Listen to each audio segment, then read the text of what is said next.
Чев. Вика, мой? Би казах, чие са. Той си човек на времето.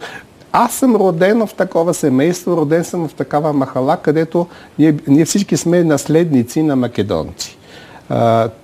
Количеството на хора, които са наследници на македонци в България, най-вероятно е поне 1/3 от населението.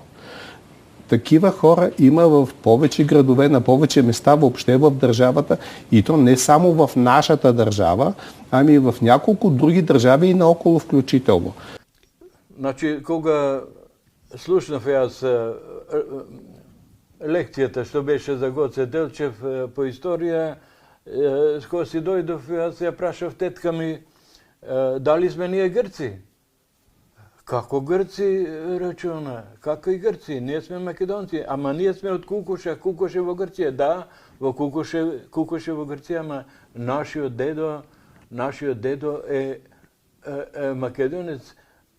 Делчеви се македонци. По приликите што дури беше налутена.